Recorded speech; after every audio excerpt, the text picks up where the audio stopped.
Okay. Industrial and organizational psychology tends to conduct extensive tasks which focusing on analyzing human behavior, their attitudes, uh, conducting training and evaluation, which likely impacts the way an organization delivers its products and services. So, in general, the main goal of field of expertise (IO) is focusing on understanding human behavior in an organization and its impact to its clients. Okay, so let's share with you a glimpse of the historical background of IO. So it is believed that the pioneers of IO psychology originated from Wilhelm Wundt's initiative of research, measurements, experimental initiatives in psychology. Now, Wilhelm Wundt is known as the father of modern psychology and also the father of experimental psychology. Now, he established this very first psychological laboratory dedicated to experiments at the University of Leipzig in Germany in 1879. Now, experimenting on sensation, introspection, psychophysical activities, reaction times are likely the initiatives of Wilhelm Wundt. Now, these activities later on influenced Wilhelm Wundt's students, namely Hugo Monsterberg and Walter Dill Scott. Now, these students apply their knowledge and skills in research to really establish a more practical approach in psychology in the field of business. So likely their influence is being realized up until now by different organizations. Now, Wilhelm Wundt focused on scientific application of psychology, of course, with the use of experimentation and with the sensation. Okay. Now, in 1874, he published these principles of physiological psychology, where he explained the structures of the processes of the mind, that is the structuralism, that is compared, of course, with William James functionalism. Okay, now let's proceed with the two students of Wilhelm Wundt, namely Hugo Monsterberg and Walter Dill Scott. Now, in early 1900s, psychologists such as Monsterberg and Scott, Cattell, Yerkes, uh, Taylor, and the Gilbreths, even Lewin, largely contributed in the field of IO. Now, Hugo Monsterberg is also known as the father or the founding father of industrial psychology. Now, he convinced the government to fund research in industrial psychology. Now, in 1913, he published this Psychology and Industrial Efficiency, where he firmly believes and discussed that hiring employee with suited mental abilities or set of personality for a certain job would likely increase that employee's performance and motivation, thus, of course, lessening the turnover rate inside the organization. So aside from that, aside from knowing that the personality and of course the mental ability of an employee tend to affect the overall performance of an organization, he works with the influence of psychology or the practical application of psychology with management and of course with the advertisement along with Walter Dill Scott. Now, in his paper Psychology and Market in 1909, he suggested that industries such as advertising, management, or measuring job performance and examining employee motivation could be more understood by means of employing research and applications of psychology. Okay, so in general, although he was criticized by many because of his assistance for Germany, because Hugo Monsterberg originated from Germany. Okay, during World War One, his efforts generally appreciated because his practical and applied application of this psychology. Okay, by publishing his work in clinical psychology of psychotherapy in 1909. That is also one of his contribution, and of course the psychology and industrial efficiency in 1913, and of course his contribution with forensic science or the forensic psychology in 1908. Okay. Now let's go with Walter Dill Scott. Dill Scott is also known as the first psychologist to apply this field of expertise in terms of advertisement. Now he published work like the theory of advertising and psychology of advertising. Now these works describe the application of psychology in business world. Now in 1911, he published as well the influencing men in business and increasing human efficiency in business. Okay, so that's how these two students of Wilhelm Wundt influenced the field of IO psychology. Now we have James McKeen Cattell. Now, James McKeen Cattell is the first professor in America in psychology who worked with several quantitative methods to really establish psychology as a legitimate science. Because way back then, there are pseudosciences or pseudo-psychological approach which tend to be perceive psychology as a pseudoscience. Okay, so he dedicated his career to advance and improve mental testing at the Columbia University in 1891. Then in 1894, he confounded this psychological review and acquired the weekly journal Science, which he edited from 1894 to 1944. In 1921, he founded this psychological corporation. And of course, the main purpose of this is to make research in applied psychology based on industry and business. Okay. Now, because of this common notion way back then that psychology is pseudoscience, he really tried to pursue this career in quantitative methods in psychology. Okay. So aside from business, of course, this application tend to influence education, industry, and advertising as well. Now let's go with Robert Yerkes. Robert Yerkes is best known for his work with intelligence tests known as the alpha and beta intelligence test. Now these tests, of course, used to test the emotional intelligence test of U.S. Army in World War One to determine the ability of these individuals to lead and serve by measuring their verbal ability, their numerical ability, their ability to follow instructions and directions, and their knowledge of information. Okay. Now, Yerkes created this group under the Surgeon General's office that improved systems for screening and choosing enlisted men. The Army Alpha test, of course, we have here. Army Alpha is focused on U.S. military recruits or the native English-speaking individuals. So it is a group-administered test that classifies the soldier and it measures the capability to lead and serve. Now, on the other hand, we have the Army Beta test is given to non-English speakers and also those individuals who are considered to be illiterate or recruits. Okay, so it is a non-verbal intelligence test divided into 7 tests. Basically, the Army Alpha and Beta test will determine recruits' intelligence from very superior to inferior. Okay, so when we say very superior intelligence, it is described as men who are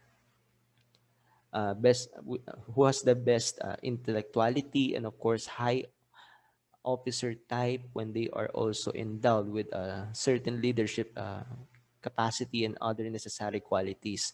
When it comes to inferior intelligence, as Robert Yerkes and colleagues describe it, it is more of men whose mental inferiority justifies their recommendation for the development of a battalion, or they are being rejected or being just discharged. Okay, so although the aim of this intelligence test of Yerk should be more focusing on native speakers, the result of the impact of this testing among recruits happened to influence harsh immigration laws and the movement of eugenics. Okay, so with this, we can gain an insight into how a test can really affect the test takers in the long run, and certain groups in general, because of being a non-native speaker of English. This really affected those non-native test takers. Okay, so industrial and organizational psychologists will work hand in hand to provide more inclusive testing or assessment procedures on for us to improve the individuals, those individuals who we try to assess. Okay. Now let's proceed with Frederick Taylor. Frederick Taylor is known as the father of scientific management. Okay, so for the efficiency of movement and techniques being discussed in the his work, the principles of scientific management, where he suggested that labor, productivity, and eliminating wasted time and maintain economic efficiency are factors to influence this scientific management. And he's also influenced this study with industrial efficiency focusing on time study. Now, time study is a structured method to really examine and measure individuals' work using time mechanism to discover the time needed for achievement certain work or job, or equipping workers with the operating and specified level of production. Okay, so a practical example of this is Henry Ford's assembly line. So in this manufacturing, Ford suggests that it includes the principles of placing the tools and men in sequence of the operation. So the assembly of the product occurs while finishing this certain product. Next is to work slides or some of other form of the carrier, and lastly, using slide assembling lines, which parts are being assembled and are delivered at convenient distances. Okay, aside from Frederick Taylor, we have the Gilbreths. Gilbreths, Lillian and Frank Gilbreth, are also known for their applied motion study in 1917. Okay. And they are also focusing on the fatigue study. Now, Lillian Gilbreth is known for her work on time motion studies. Now, along with his or her husband, Frank Gilbreth, they work on scientific management or motion on eliminating wasteful motions. Now, they thought that designers of the workplace have to reduce the number of motions in a task. Okay, so they figure out which motions were necessary, which motion should be eliminated, or any unnecessary motions for us to increase the efficiency. Okay, so focusing on the study of motions and time, these engineers calculate most cost-effective way to accomplish a given task. Now, this insight is likely determined by the physical science. Now, their insight brought them to fatigue study in 1916. Okay. Now, to reduce manual labor, which largely contributed to applied psychology of the ergonomics. And ultimately, as efficiency works, we tend to increase the profit of the organization and the workers' satisfaction with their jobs. So, in practical application, an industrial Psychologists may likely to design a workplace or a station where an employee who interacts with his computer will likely maximize the time and effort, and uh, we try to minimize any unnecessary efforts or possible emotional fatigue among workers, and of course the physical injuries. We have to lessen that. Now, industrial psychologists is considering the smart design of the workplace, the procedures, as well as the services available. Okay, now let's proceed with Elton Mayo. So Elton Mayo Elton May's work marked the origin of the organizational psychology. Now, organizational psychology is focusing on employees' motivation and interaction. And of course, there works with uh, Western Electric's Hawthorne works lead to this discovery of Hawthorne effect. Okay, so Hawthorne effect is where behavior can be altered if an individual or group knows they are being observed. Okay, so from just employee selection and placement to understanding researches, complex problems of human behavior arise, such as these interactions, the motivations, and organizational or the group dynamics. Okay,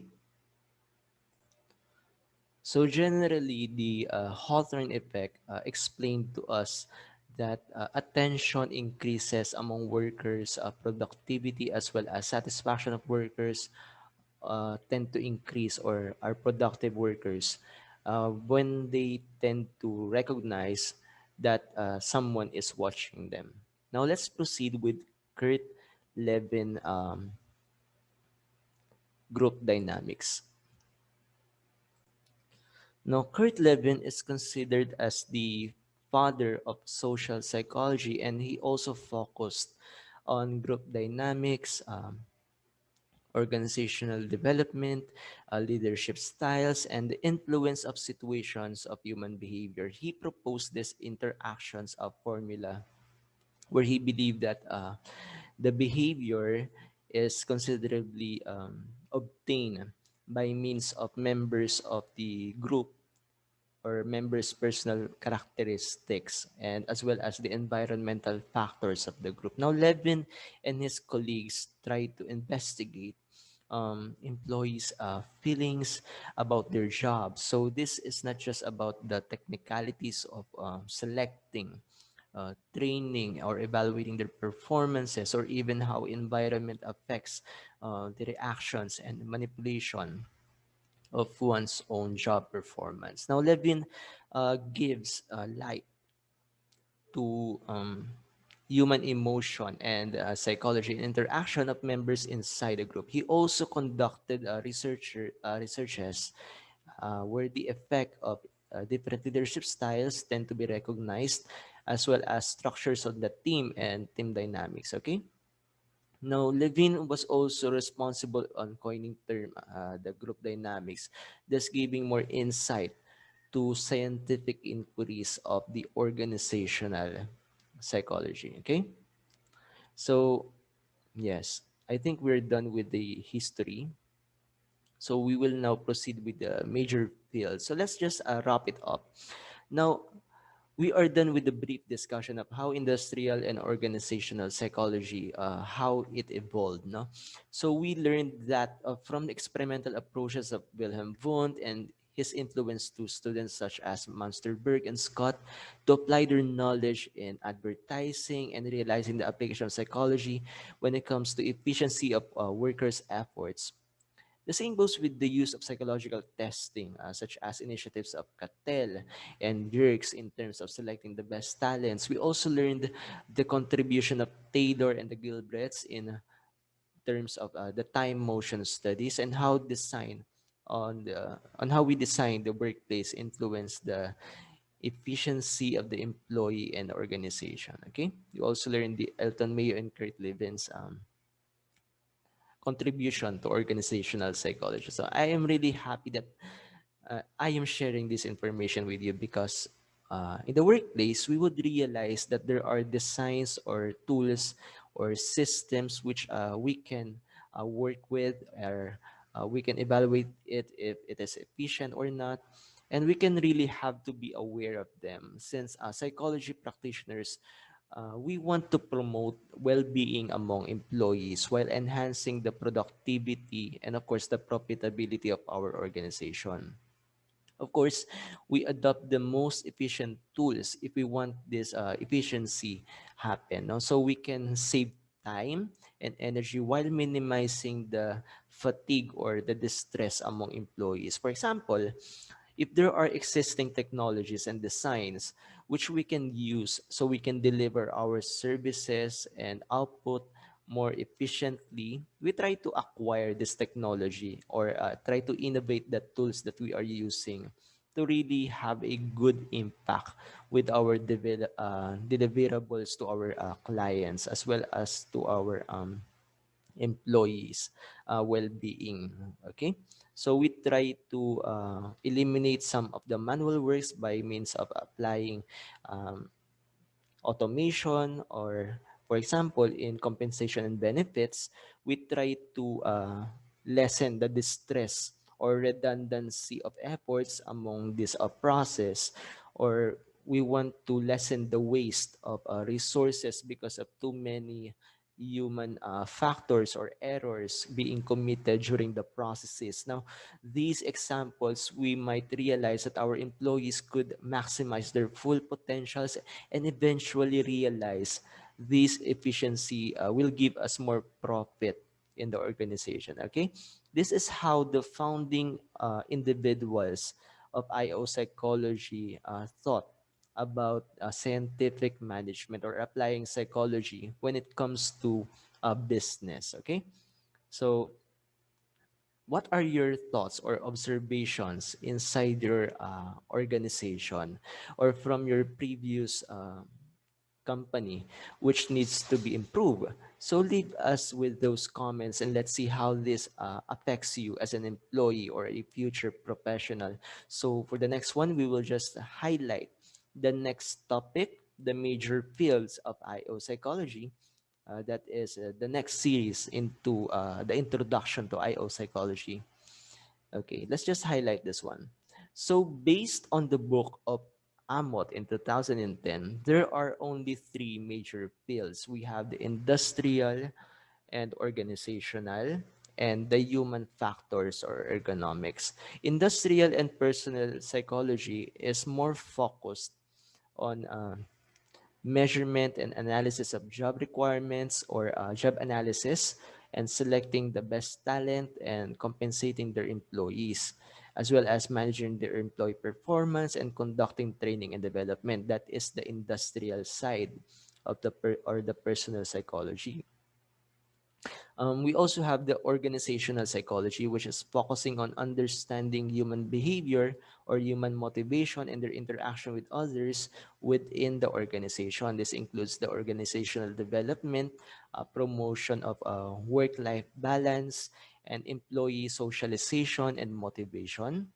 Of course, with the identifying occupational health and stress factors, and promoting leadership and organizational performance. But with the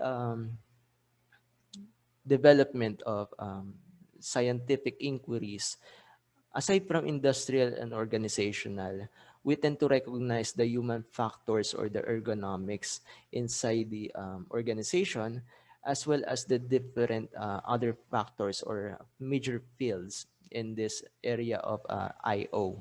So aside from IO, the industrial organizational, as well as the ergonomics, we tend to recognize the other two, the humanitarian work psychology or HWP, as well as the occupational health psychology or the OHP. We will discuss this one by one in the next video.